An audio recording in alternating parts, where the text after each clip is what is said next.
Thank you for joining us. Our guest today is Dr. Xu Xin, a professor in the Department of Philosophy and Religious Studies and also director of the Center for Judaic Studies at Nanjing University in China.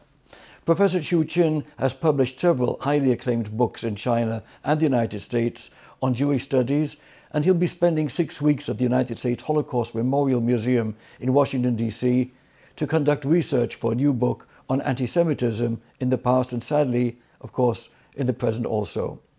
His contributions in augmenting greater bonds of friendship and cooperation between the Chinese and Jewish people is absolutely enormous, and he'll share his thoughts on these important subjects following these messages.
Four bombs in 9 days in Jerusalem, Ashkelon, Tel Aviv, dozens murdered, scores wounded.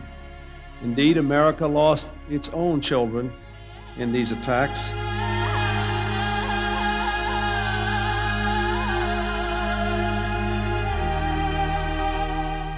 We know your pain is unimaginable and to some extent unshareable. But America grieves with you and prays that you will be comforted among the mourners of Zion and Jerusalem.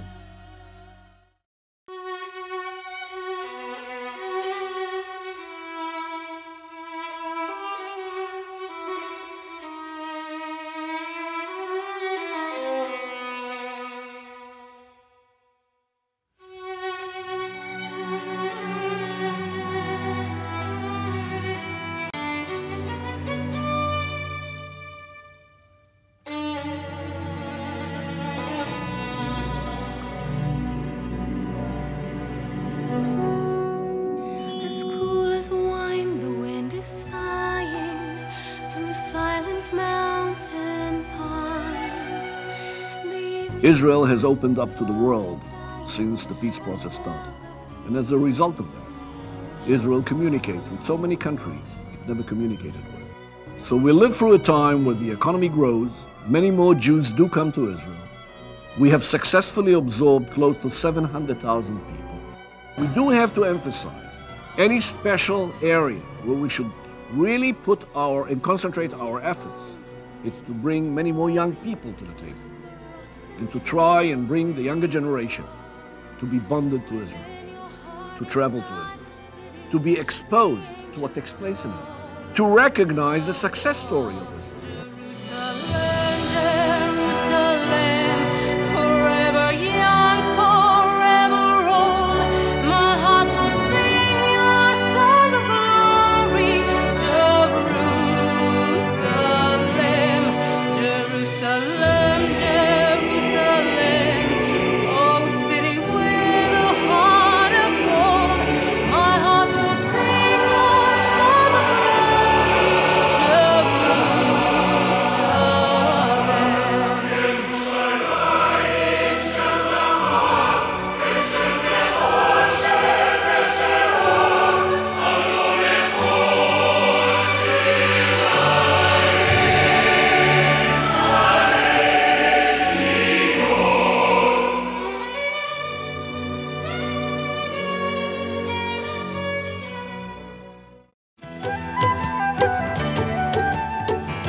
With us now is Professor Xu Xin from Nanjing, China. Professor, it's a pleasure and a privilege to have you with us on the show. Yeah, glad to be here.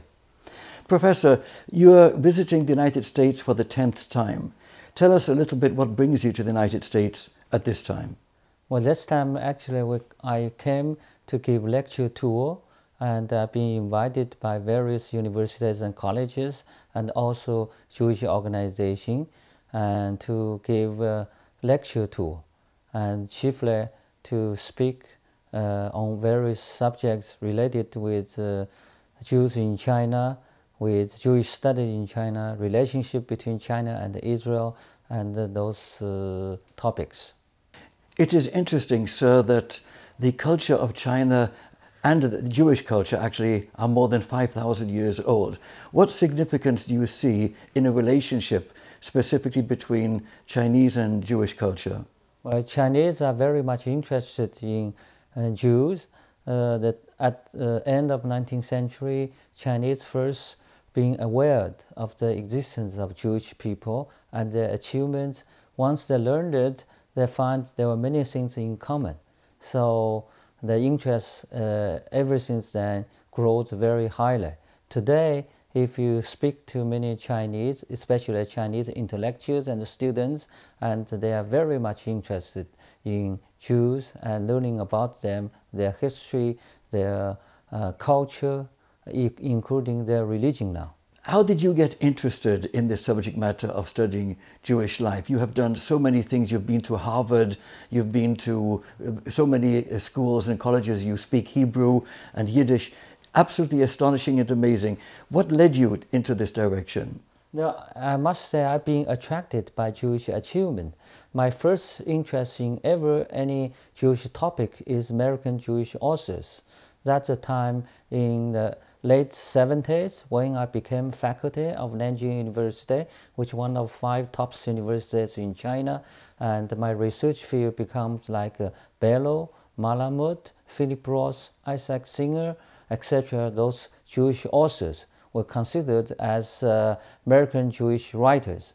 So later on, I have a chance to live with a Jewish family in Chicago, chiefly the Friends family, and then I've been attracted. And then when I live with them, so many things attracted me and impressed me. I believe those was Jews or Jewish culture could provide new inspirations for Chinese. At that time, they are struggling, want to get modernized. So that is one of the reasons I've been attracted. Once I learn more about the Judaism or Jewish culture, I want to go into that field. Very interesting, and so much to be appreciated, I must say. I would like to ask you about the project you have coming up. You're going to be spending 2 months, I understand, at the United States Holocaust Museum in Washington, and you'll be studying anti-Semitism in the past and current anti-Semitism, who many people now refer to as anti-Zionism. What are your thoughts with regards to your upcoming project? Yeah, I came here also will do a research, as you mentioned, at the United States Holocaust Memorial Museum. That's a project. Actually, it's a state project, and I bid 4 years ago, and then to write a book on anti-Semitism, past and present. I got a great grant from Chinese government, and that will provide me with 200,000 Chinese yuan to write a book. And then I got that grant because previously I published a book on anti-Semitism, how and why, in 1996 in China. And Chinese people are always interested in learning why Jews being persecuted, for instance, why Hitler persecuted or killed so many Jews, and why Jews were scattered all over the world. So those reasons, you see, brings a lot of my attention. Even when I first taught courses on Jewish culture at Nanjing University, lots of students always ask questions about anti-Semitism. I believe it is very important to let Chinese know why or how anti-Semitism came into being, how it developed in Western countries, in Western Europe countries, in Islamic countries, and particularly this book will emphasize what is the current situation. By that I mean since Second World War, or how anti-Semitism changed the face, especially as you mentioned, anti-Zionism become one of the issues. Very interesting, sir. The Glazer Institute at your university, Nanjing University, tell us about this. Well, this Glazer Institute of Jewish Studies at Nanjing University was first established in 1992 after China and Israel established diplomatic relations. And we were the first one that being established in Chinese higher education system. And our goal was to promote the Jewish studies among Chinese, specifically to promote teaching and learning of Jewish subjects among Chinese college students, because after all, Chinese college students will become the next generation. If you want to have a better relationship with Jews and Israel, you need to teach younger generation. So the center was established in that way. We start to teach, and then also we write books, because the university is both teaching and research institute. And we have that name because we got donations from Diane Guilford Glazer Foundation. That foundation is very much supported for State of Israel. They are very much interested in us and what we have been doing, and was in their interest. When I tried to raise money for our institute, and they become one of the major donors. That's why the institute now changed the name into Diane Guilford Glazer Institute of Jewish Studies at Nanjing University. So commendable, and friendship is so very much cherished and appreciated. I'd like to ask you to tell our audience a little bit about the books you have written. Well, I wrote a number of books, because in academic field you either publish or perish. So writing books become very, very important. But with the Jewish field, I must say the first book I edited, Encyclopedia Judaica Chinese edition, become very, very important. It is now served as the major reference book for Chinese people who want to learn or study Jewish subjects. And then also I write book, as I mentioned, Anti-Semitism, How and Why. My latest book was written by myself, was a history of Jewish culture, which served as primarily the textbook of Chinese college students who are interested in learning about Jews, Jewish history, Jewish culture, and Judaism. Of course, we also publish a number of books in translation. For instance, recently we published the book American Judaism by Jonathan Sanner from Brandeis University. We also published American Jewish History written by Marcos from Hebrew Union College, and we also published many other books. The purpose was to give Chinese something to read, and then this is the way to promote the Jewish studies in China. The title of your lecture series is 7 Chinese Questions and 8 Jewish Answers. In fact, I'm holding the book right here, and it's all of your work is so very impressive. Why did you choose this title, sir? Well, this book was recently published. Actually, the book came out because of the questions asked by my students 20 years ago. When we first started at Nanjing University to teach courses on Jewish civilization or Jewish culture, and at the first class, I asked students to write, each of them write 3 questions. 3 questions they most want to learn from this course. So I collected their questions and sort them out into 7 categories. At that time, I wasn't too sure if I could answer them properly, so I sent to my friends, Beverly friends, in America, and to looking for assistance. And she finally distributed the questions to many rabbis. I got the answer at the time. When internet became available, she put those 7 questions on internet. So finally, we have American Jews who now make Aliyah in Israel and wrote a book about it. He answered the questions very much asked by Chinese students.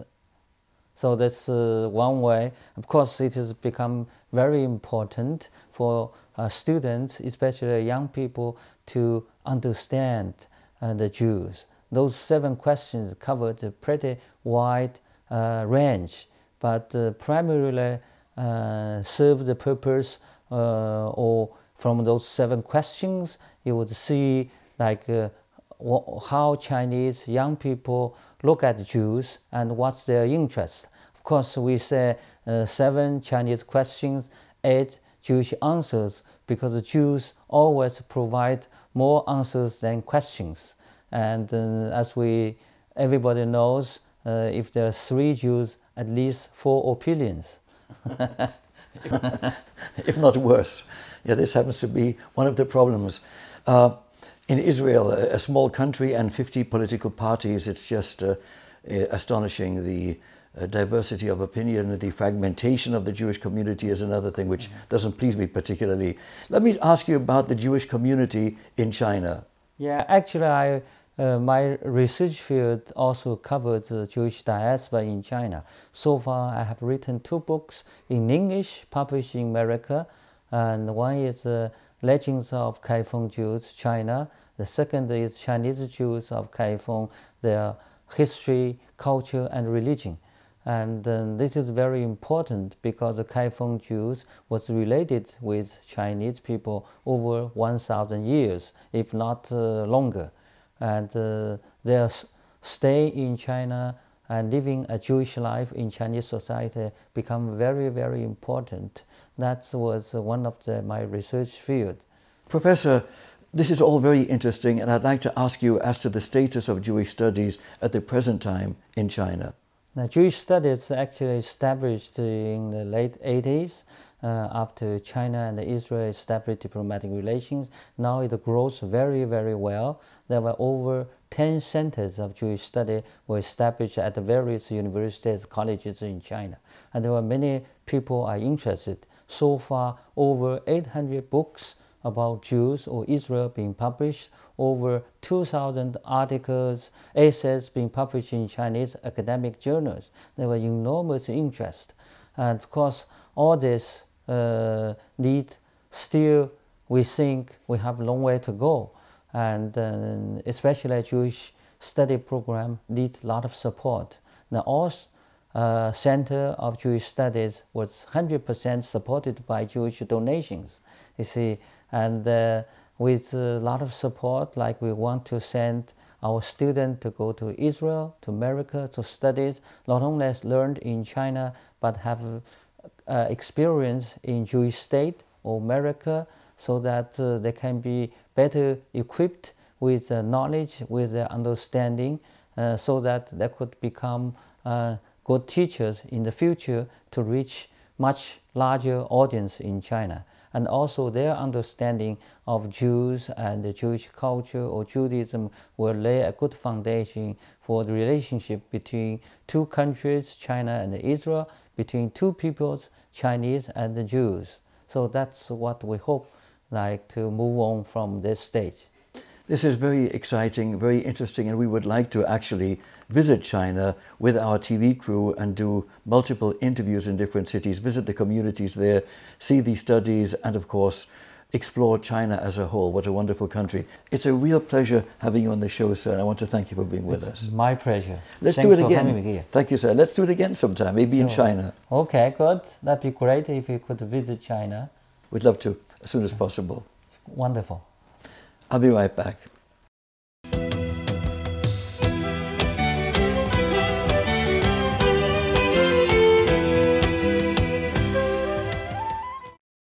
This concludes our special show for today. I'm Richard Peritz. Thank you for being with us.